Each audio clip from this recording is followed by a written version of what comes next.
আসসালামু আলাইকুম, কেমন আছেন সবাই? আশা করি ভালো আছেন। আলহামদুলিল্লাহ আমরাও ভালো আছি। আজকে রান্না করে দেখাবো ইলিশ মাছ ঝাল বোনা। এখানে আমি একটি ইলিশ মাছ আগে থেকে ধুয়ে পরিষ্কার করে কেটে নিয়েছি। মাছগুলো রান্না করার জন্য এখানে দিয়ে দিচ্ছি পরিমাণ মতো তেল। এখন দিয়ে দিচ্ছি পেঁয়াজ কুচি,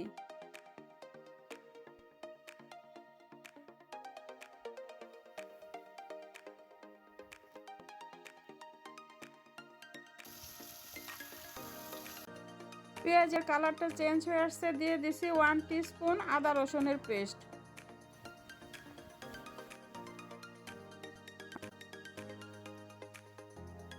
দিচ্ছি 1/2 টিস্পুন হলুদের গুঁড়া, 1 টিস্পুন মরিচের গুঁড়া,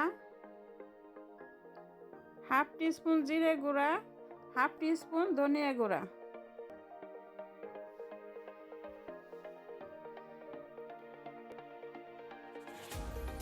এখন এখানে সামান্য একটু পানি দিয়ে মশলাটাকে কষিয়ে নিব।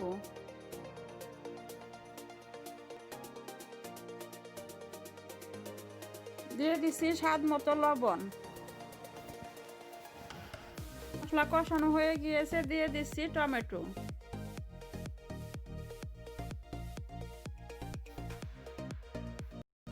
টমেটোটা সামান্য একটু নরম হয়ে আসছে, এখন দিয়ে দিচ্ছি মাছের টুকরোগুলো। আমি এখানে কাঁচা মাছগুলো দিচ্ছি, আপনারা যদি পছন্দ না করেন তাহলে মাছগুলো সামান্য একটু ভেজে নিতে পারেন।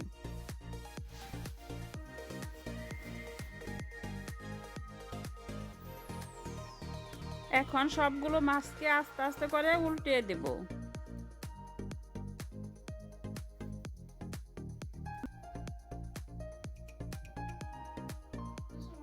মাছগুলোকে অনেক সাবধানে উল্টিয়ে 2 মিনিট কষিয়ে নেব।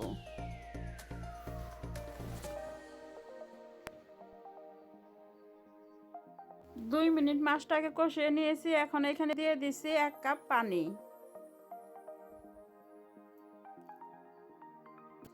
এখন এটাকে ঢাকনা দিয়ে ঢেকে 5-6 মিনিট রান্না করব। এখানে আমি আগে কাঁচামরিচটা দিতে ভুলে গিয়েছি, এখন ঢাকনাটা খুলে 4টি কাঁচামরিচ দিয়ে আবার ঢেকে দিব।